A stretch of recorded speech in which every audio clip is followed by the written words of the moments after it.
Picture this. It's dawn. The air is heavy, almost thick, hanging right over the surface of the water. You're standing on the banks of the Nile.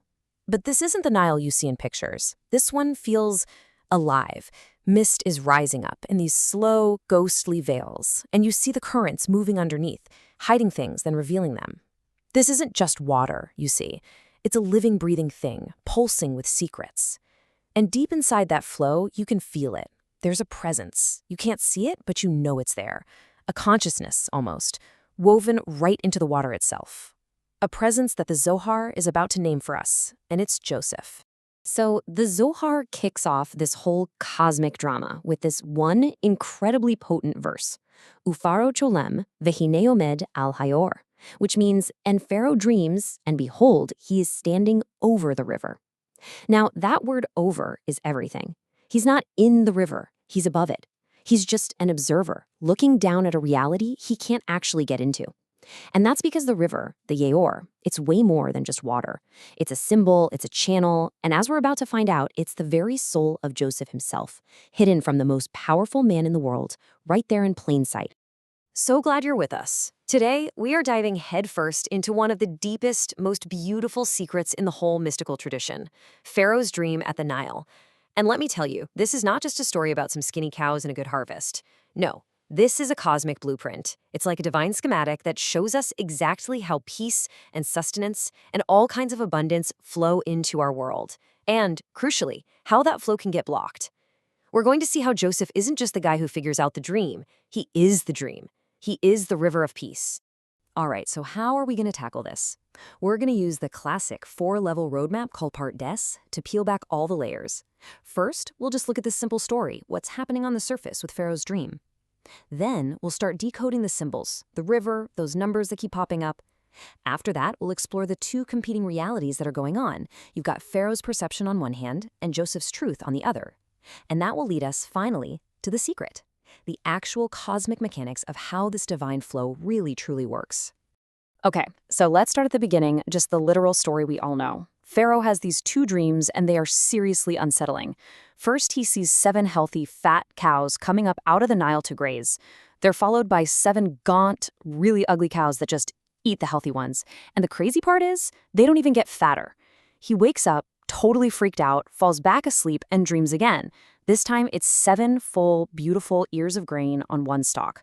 And they get swallowed up by 7 thin, scorched ears. You can just feel the anxiety coming off the page. And, the text uses this very, very specific word to describe how Pharaoh feels, and it holds a massive clue about what's really going on with this vision. Kale, you've got to break that word down for us. I'd love to, Alara, because this is so cool. The key is in the Hebrew verb vatipem. The Zohar points out that this is different from the word used for Nebuchadnezzar's dream, which was vatitpem.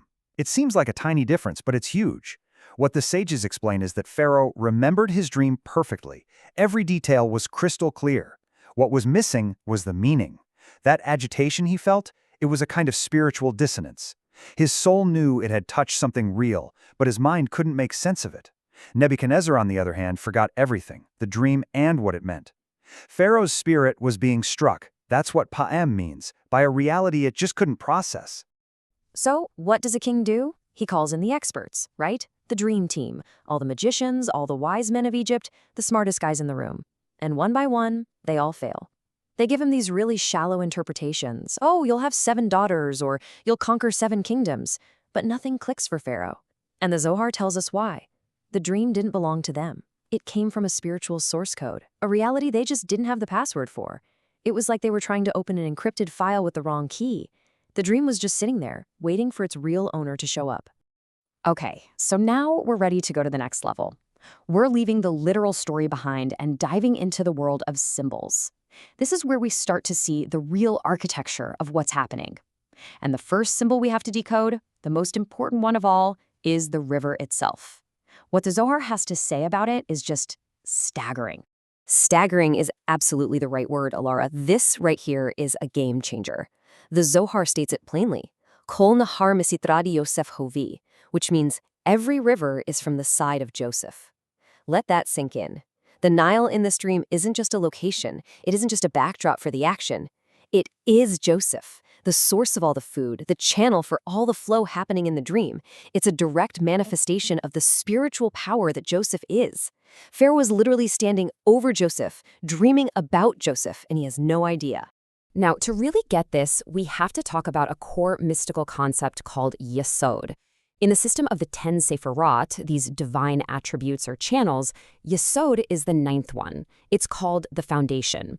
Think of it like a funnel, or the main pipeline that takes all the higher energies, kindness, judgment, harmony, all of that, and channels them down into Melkut, which is our physical world. And Yosef, who we call Yosef Hatzadik, Joseph the Righteous, is seen as the ultimate human embodiment of this attribute. His entire being is about being a pure, clean, uncorrupted channel for divine flow. And then there's the number 7, right? It's everywhere. 7 cows, 7 ears of grain, and that is no accident. 7 always represents a complete cycle within the natural world. 7 days of creation, the 7 lower Sephirot that basically run our physical reality. So the dream is presenting a binary choice for this natural cycle. You can have 7 years of healthy, free-flowing abundance, shown by the fat cows and full ears, or you can have 7 years of blocked, negative, draining energy, shown by the skinny cows and scorched ears. The dream is basically a prophecy about the state of that main pipeline, the channel of Yesod, for the next 2 complete cycles. Okay, so this brings us to this really fascinating idea, the conflict between 2 parallel realities. You have the reality that Pharaoh sees, that he perceives, and then you have the underlying truth that Joseph is, that he embodies. They're looking at the exact same world, but from 2 completely different points of view. Kel, this is really where we get into that inside versus outside perspective. Exactly right. It's like 2 people looking at the same object, but one is looking at the back and one is looking at the front. The mystical texts say Pharaoh represents the orif, the back of the neck. It's a symbol for the external shell of reality, a place of blockage. It's no coincidence that the Hebrew word for Egypt, Mitzrayim, is related to the word for a narrow strait, Mitzar. He only sees the effects, feast or famine.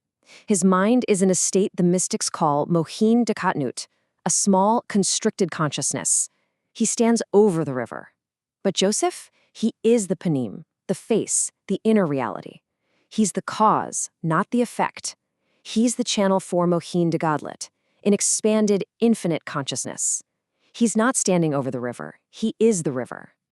And now we get to go to the deepest level, the sod, the secret.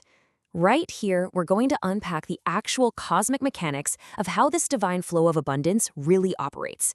And to make these really big, abstract ideas totally understandable, we're going to use a modern tech analogy that I think is going to make everything just click. Okay, so I want you to imagine that all of reality is basically a giant divine computer system. Way up high, you have the cloud. This is where the highest Sephirot are, Keter and Chakma. It's the infinite source of all divine light, all abundance. It's the source code. Then down here, you have our physical world, Malchut, the kingdom. That's the operating system or the user interface. It's what we see on our screens. Now, Pharaoh is just an end user. He can see the icons on his desktop. One says abundance, one says famine, but he can't read the code behind them. Joseph, though, Joseph is the secure API. He is that perfectly calibrated righteous channel, that's Yesod, that transmits the data from the cloud to the OS without any corruption, no viruses, no data loss. He can read the data stream itself, and that's why he knows not just what's on the screen, but what the code is about to do next. And here's the absolute heart of it all. When that divine data, that abundance, flows perfectly and without a single interruption through that channel of Yesod, what's the result? It's a state of total harmony, total completeness. The source text pre-Etz Chaim tells us, Ki kol bechinat hayesod nikra shalom, for the entire aspect of Yesod is called peace. You see, peace, shalom, it's not just the absence of war. In this system, it's the presence of unimpeded flow. It's wholeness. It means the system is working perfectly. So Joseph, by being the perfect embodiment of Yesod, becomes the channel for this perfect flow. Therefore, Joseph is the river of peace. He's the one who can bring wholeness, shalom, to a broken system. And this divine flow, this data stream, it's not just one uniform thing. Think of it as being made up of different qualities, different frequencies of energy, which the mystics talk about as colors. And you can see these colors all over Pharaoh's dream. White, or lavan, is the color of chesed, pure kindness and abundance. You see that in the fat on the healthy cows. Red, Adom, is Gevurah, which is judgment or severity, and that shows up as that scorched quality of the thin ears of grain. Green, Yarok, is Tiferet, harmony and balance, which you see in the beautiful green pasture by the river. Blue, or Chelet, is often tied to Malchut, our reality, like the water of the Nile reflecting the sky. And finally, black, Shachor, represents the kiblupot, the shells, a state of total blockage and the despair of famine. Pharaoh's dream was literally a vision of the shifting colors in the universal data stream. And just like the colors, the numbers themselves are packed with layers of meaning. They're not just random quantities. The number 1 points to the single unified source, the one river where everything, both the good and the bad, comes from. The number 2 is why the dream was doubled. It confirms that this isn't just a possibility. The decree is sealed. It's going to happen, in both the spiritual world and here in the physical world. We've already talked about 7 being that complete natural cycle. And 12, well, it's not in the dream, but it's where the story is headed.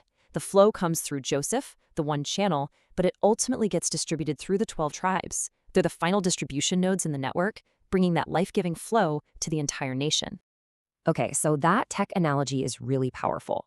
But we know everybody's mind works differently. So to make sure this idea really lands, we're going to look at it through 2 more modern models. One is for the analytical, engineering brain, and the other is for the playful imagination brain. Think of them as just different ways of looking at the exact same deep truth. All right, for all you engineers and systems thinkers out there, this one's for you. Think about this whole thing in terms of fluid dynamics. Pharaoh's dream is a system diagnostic report. It's flashing a huge warning sign, critical failure ahead. There's an impending massive pressure drop in the divine flow that's going to last for 7 years. The whole system is heading for chaos and collapse. So Joseph, as the embodiment of Yesod, is the system's central manifold. He's the master engineer who reads the report and designs the solution. So what's storing all that grain? It's a cosmic capacitor. He's literally building a buffer, storing potential energy during the years of high pressure so he can release it during the pressure drop. He's ensuring a continuous, stable, laminar flow to the kingdom of Malchut. He's preventing catastrophic system failure. And now for the gamers, and really, for the kid in all of us. Imagine a video game called River Runner. You're the hero. You're Yosef.